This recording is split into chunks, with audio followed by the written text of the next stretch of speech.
1절부터 6절까지 말씀으로 복 있는 사람, 아주 여러분 좋아하는 내용이죠. 복 있는 사람, 이런 내용으로 말씀을 나눠보겠습니다. 시편은요, 하나님의 백성이 자신들의 신앙 고백을 노래 형식으로 표현한 책이에요. 그러니까 기도이기도 하죠. 시편의 모든 내용. 그리고 시편의 내용은 정말 영감이 있어요. 저희 아내하고 제가 결혼을 했더니 저희 집사람을 보면서 제가 깜짝 놀랐던 게 매일 시편 150편을 읽는 거야. 야, 내가 그래서 김혜김 씨가 독하다는 걸 알았잖아. 그러니까 이 죽산박가가 어떻게 김혜김 씨를 이기겠어요. 그래서 참 아내의 그런 모습을 보면 제가 엄청 도전을 받았는데, 시편을 읽어보면 그 이유를 알겠더라고요. 시편의 내용 자체가 노래 형식으로 자신의 신앙 고백을 하는 것이죠. 그 가운데 오늘 말씀은 하나님의 은혜 가운데 살아가는 복 있는 사람의 노래죠. 저자는요, 복 있는 사람과 악인의 삶을 비교하면서 복 있는 사람으로 살아가는 이유에 대해서 설명하고 있어요. 복 있는 사람의 삶을 살아간다는 게 뭐냐, 이걸 알 수 있죠. 자, 질문 볼까요? 복 있는 사람은 어떻게 살아야 합니까? 첫째, 같이 읽습니다. 죄인의 길을 버립니다. 아멘. 1절에 나오죠. 복 있는 사람은 악한 자들의 꾀와 죄인들의 길과 오만한 자들의 자리에 함께 하지 않습니다. 너무나 단순한 건데 우리가 사실은 이거를 놓치고 살아갈 때가 많죠. 악한 자들의 꾀, 죄인들의 길, 오만한 자들의 자리에 함께 하지 않는다. 여러분, 지금 그 코인 가운데 완전히 뭐라 그래요? 완전히 사라져 버렸죠. 뭐 몇십 조가 사라져 버렸다 그래요. 여러분, 우리가 이 세상을 살아가면서도 어떤 이 악한 자들의 꾀, 죄인들의 길, 오만한 자들의 자리의 미혹이 늘 우리에게 있다는 걸 알아야 돼요. 네. 악의 계획과 실행과 열매를 의미한다는 거죠. 눈앞의 이익과 쾌락을 위해 악을 선택하는 사람은 결코 복의 주인공이 될 수 없다는 거예요. 사실은 우리가 이 세상을 살아가면서 왜 미혹을 받느냐? 욕심이 잉태한 즉 죄를 낳고 죄가 장성한 즉 사망을 낳는 거예요. 이런 일들이 실제 우리의 삶에도 계속해서 일어난다는 거죠. 죄인의 길로 향하는 사람에게 하나님은 창조 때부터 분명한 어조로 뭐라고 말씀하시느냐? 반드시 죽으리라, 이렇게 말씀하셨어요. 죄인의 길 자체가 죽음입니다. 죄의 삭은 사망인 거예요. 우리가 이 사실을 늘 기억하면서 항상 어떤 선택의 문제가 우리에게 주어질 때 이것이 하나님이 주신 거냐 아니면 마귀의 미혹이냐, 이거를 늘 생각을 해야 되는 거예요. 특별히 공직에 계신 분들, 앞으로 큰일 하길 원하시는 분들은 자신의 삶을 스스로 이렇게 잘 갖고 가는 것이 절대 필요하죠. 사악한 사람은 바람에 나는 겨와 같다고 오늘 말씀하세요. 알곡을 모으기 위하여 키를 흔들며 까부를 때 바람에 흩날리는 겨처럼 악인은 힘없이 날아갑니다. 어린 시절 시골에서는 다 키질을 했잖아요. 그렇죠? 저도 어릴 때 말이죠. 저의 비사인데 어릴 때 잠을 자고 났는데 갑자기 홍수가 나는 거야. 그랬더니 저희 아버님이 이 버릇을 고쳐야 된다 생각하시는데 제 머리에다가 이 주의 종이 될 이 아들의 머리에 키를 씌우신 거야. 그래 가서 소금을 얻어오라 그러잖아. 그때 이후로 제가 더 이상 그림을 안 그리게 됐잖아요. 이게 여러분, 어머니 키질하는 거 기억나시죠? 여러분, 키질하면 여러분 잘 기억해 보세요. 키질이 뭐예요? 바람을 이용하죠, 그죠? 바람을 이용하면서 버려질 것들은 이상해요. 알곡은 자꾸 안으로 들어옵니다. 그러면서 돌멩이나 뭐 이렇게 깨진 거나 이런 건 어떻게 바깥으로 이렇게 나갑니다. 그래서 키질한다 그러죠. 하나님의 심판을 이제 그렇게 표현하기도 합니다만은 악인이 그렇게 된다라는 거예요.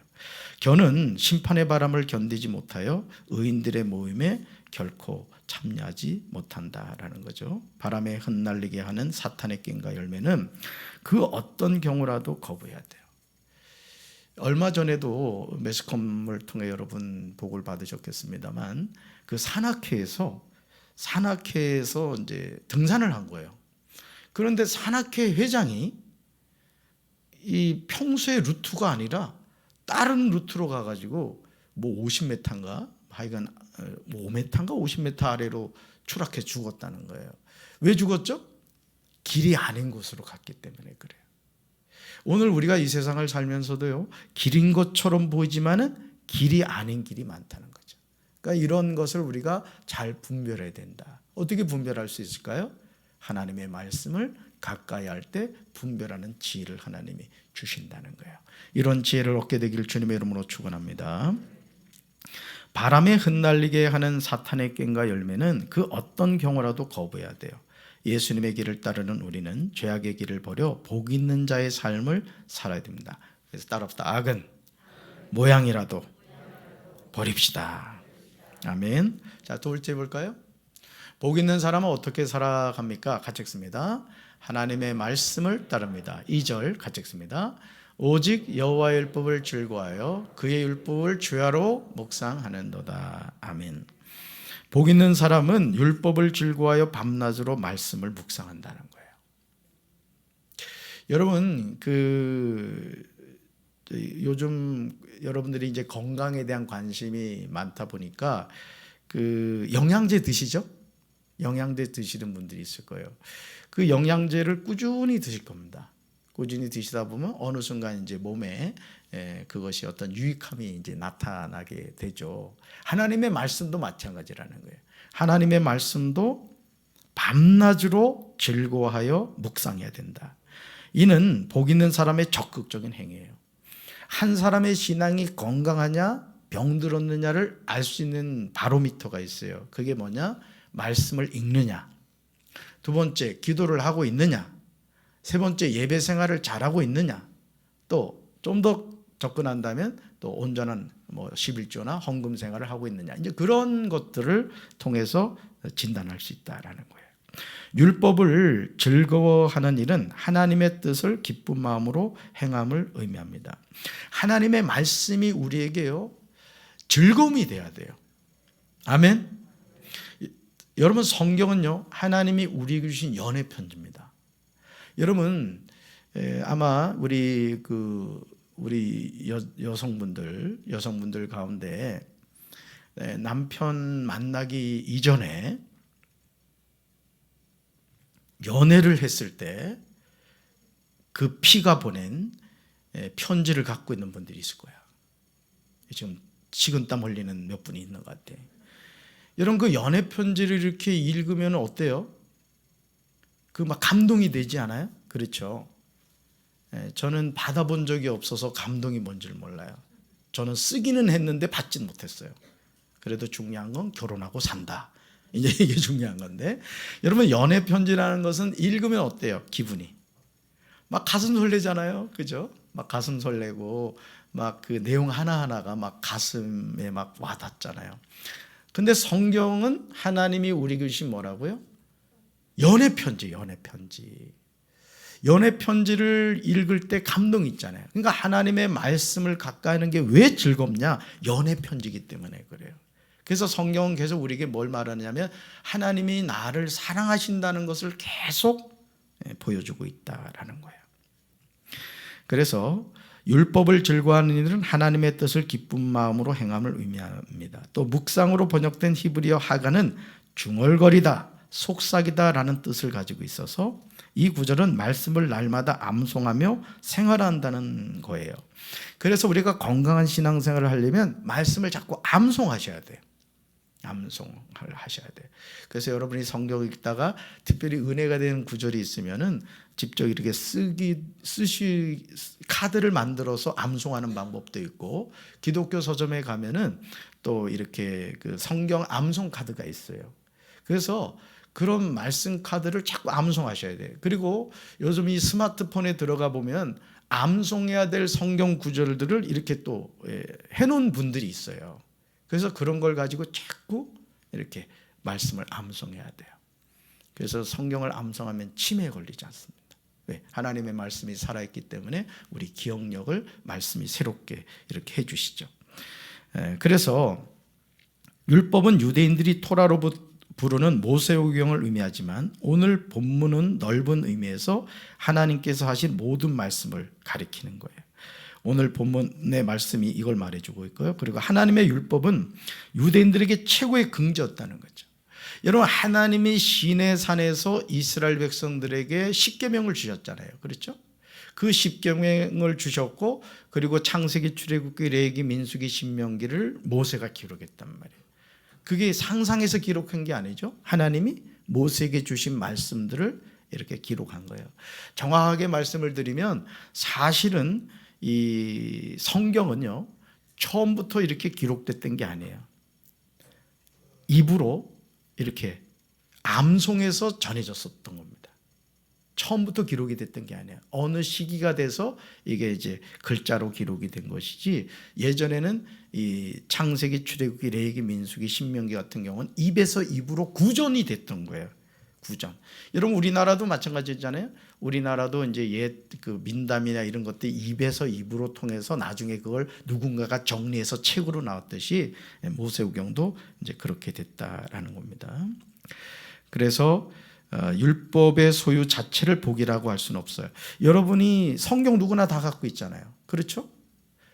여러분, 우리가 흔히 그 영화에 보면 드라큘라가 나타나면 말이죠, 이 십자가 왁 되면 그 처음 버전에는 드라큘라가 겁이 나가지고 도망갑니다.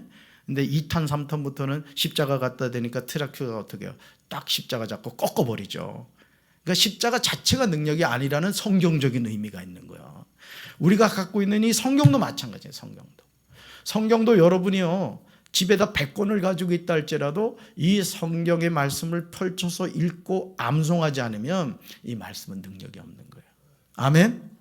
냉장고 안에 아무리 보약이 많아도 그것을 찢어서 데펴서 먹지 않으면 그 보약이 나에게 유익이 되지 않는 것과 마찬가지다라는 것이죠. 율법을 즐거워하며 주야로 묵상하는 일, 즉 말씀을 실천하며 하나님과 동행하는 삶이 진정 복 있는 사람의 모습이다라는 거예요. 그래서 율법을 즐거워하며 주야로 묵상해야 된다. 그래서 여러분들이 항상 성경을 가까이 두고 말씀을 읽는 습관을 가져야 돼요. 직장생활, 예를 들어 내가 직장생활을 한다. 그러면 여러분들이 이제 어떤 미혹을 사실 많이 받게 되냐면, 이 코로나19 때문에 많은 그리스도인들이 자신이 그리스도인이라는 것을 숨기려고 하는 그런 경우가 많았어요. 그렇죠? 왜? 피해를 보니까. 근데 그걸 나타내야 됩니다. 그래서 여러분들이 예를 들어 내가 공무원이다. 그러면 여러분의 자리에 성경을 한 권을 갖다 놓으시란 말이에요. 그래서 예를 들어 식사하고 커피 마시고, 그러니까 여러분이 성경을 가까이 하려면 물론 시간을 많이 내면 좋겠지만 그렇지 못할 수 있단 말이에요. 그러면 딱 방법 가운데 하나가 하루에 내가 5분 읽겠다. 그럼 그 5분이라 할지라도요, 성경을 몇 장을 읽을 수 있습니다. 그러니까 그렇게 하다 보면 말씀이 살아있기 때문에, 여러분 아이들이 왜 사탕을 좋아해요? 사탕이 달다는 걸 알기 때문에 자꾸 찾는 거예요.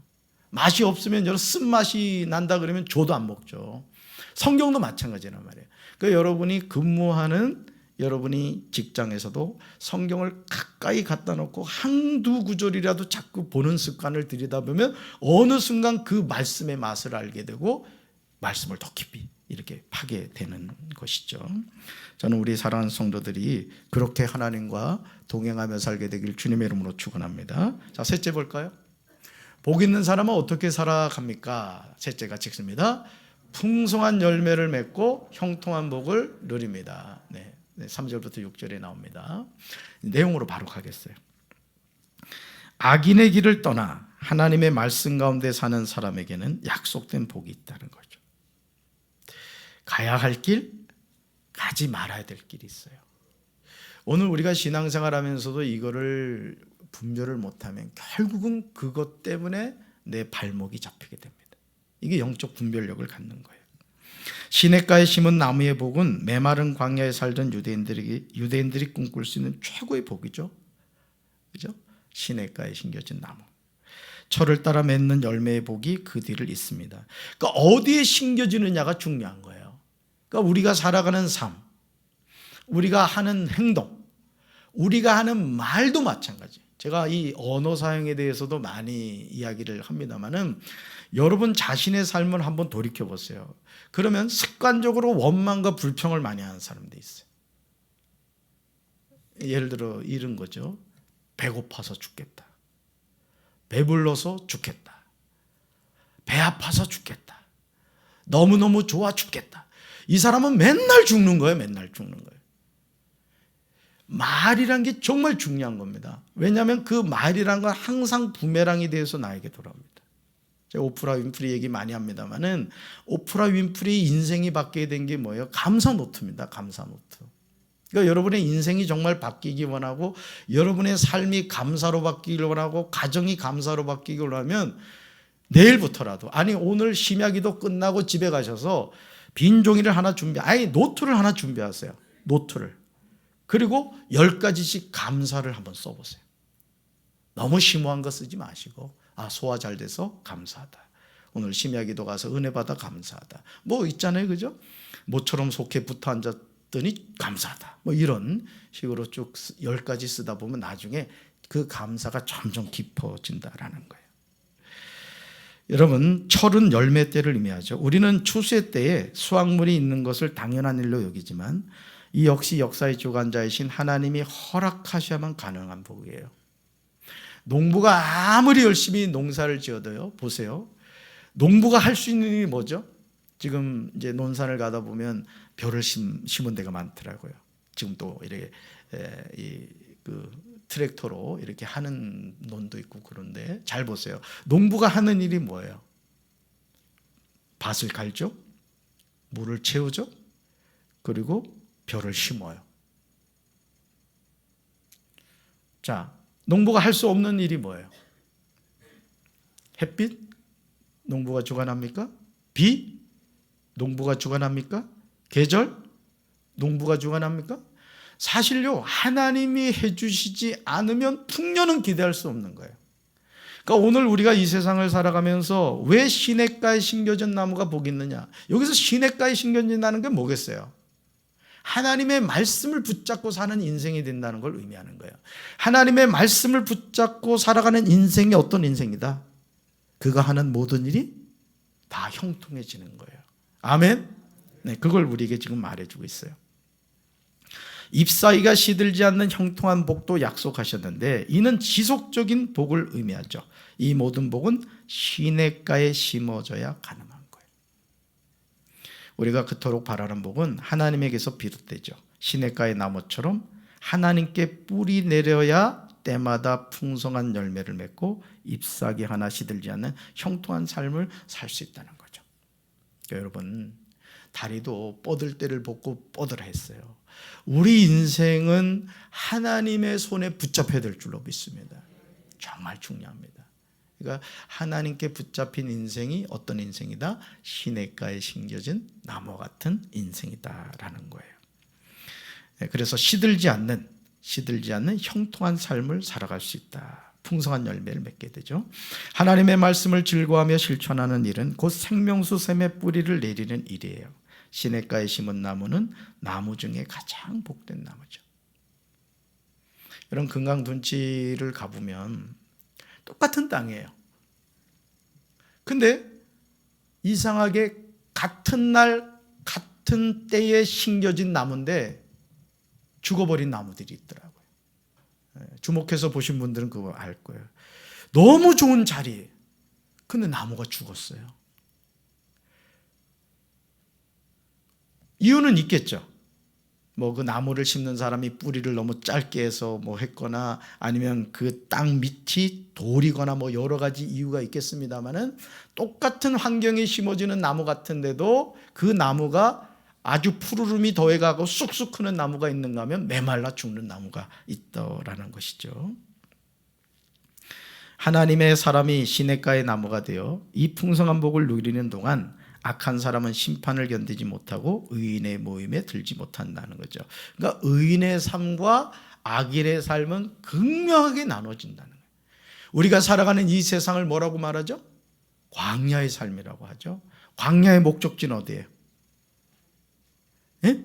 하나님이 왜 이스라엘을 광야로 인도하셨죠? 목적지가 어디예요? 가나안 땅이에요. 광야에 머물면 안 돼요. 우리의 목적지는 어디예요? 가나안 땅이에요. 영적으로 말하면 천국이에요. 천국. 그러니까 우리는 그 천국을 향해, 가나안 땅을 향해 매일매일 한 걸음씩 한 걸음씩 걸어가는 거예요. 광야에서 머물러 있으면 안 된다라는 것이죠. 그래서 우리가 하나님의 자녀로 살아간다는 게 중요해요. 그래서 악인은 결국 망하게 된다. 악인의 길을 멀리하는 하나님의 사람으로서 복의 노래가 멈추지 않는 우리 성도들 되기를 주님의 이름으로 축원합니다. 어떻게 열매를 맺는다? 시냇가에 심겨진 나무가 되어야 된다. 시냇가에 심겨진 나무가 된다는 것보다 하나님의 말씀을 주야로 묵상하며 살아가는 삶이다. 이거를 여러분 기억하시기 바랍니다. 말씀 행하기 볼까요? 첫째, 같이 읽습니다. 악의 유혹을 받을 때 어떻게 물리칩니까? 자, 1절 읽습니다. 복 있는 사람은 악인들의 꾀를 따르지 아니하며 죄인들의 길에 서지 아니하며 오만한 자들의 자리에 앉지 아니하고. 악인들의 뭐요? 꾀를 따르면 안 돼요. 또 죄인들의 길에 서면 안 돼요. 오만한 자들의 자리에 앉으면 안 돼요. 보세요. 따를 것, 설 것, 앉을 것 뭐 해야 된다? 분별해야 돼요. 그러니까 가야 될 때가 있고 가지 말아야 될 때가 있어요. 앉아야 될 때가 있고 앉아서는 안 되는 자리가 있다는 것이죠. 여러분들 이걸 분별하셔야 돼요. 두 번째 질문요. 하나님의 말씀대로 사는 사람에게 어떤 복이 주어지느냐라는 거예요. 2절 같이 읽습니다. 오직 여호와의 율법을 즐거워하여 그의 율법을 죄하로 묵상하는도다. 아멘. 하나님의 말씀대로 사는 사람에게 어떤 복이 주어지느냐? 오직 여호와의 율법을 즐거워하여 그 율법을 죄하로 묵상하는도다. 말씀이 즐거운 거예요. 그러니까 여러분들이 성령 충만하다는 것은 뭐냐? 하나님의 말씀을 들을 때 막 즐거운 거예요. 막 기뻐요, 그냥.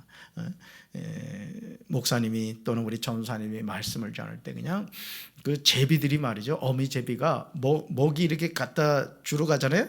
그럼 어릴 때 저희 집에도 강남 제비가 자주 왔거든요. 집을 졌는데 보면 입을요 쫙 벌립니다. 그리고 누구한테 먹이를 제일 많이 주는지 아세요? 입을 가장 크게 벌린 새끼한테 준다는 거예요. 마스크를 하고 있으니 알 수가 있나 내가. 그러니까 말씀을 들을 때도 아멘 아멘 아멘 아멘 이 아주 사모하면서 들으셔야 되는 이 복 있는 사람이라는 거죠. 자, 세 번째 질문 봅니다. 시냇가에 심은 나무처럼 형통한 삶을 살기 위해서 나에게 가장 필요한 것은 무엇입니까? 3절 읽습니다. 그는 시냇가에 심은 나무가 철을 따라 열매를 맺으며 그 잎사이가 마르지 아니한 같으니 그가 하는 모든 일이 다 형통하리로다. 아멘.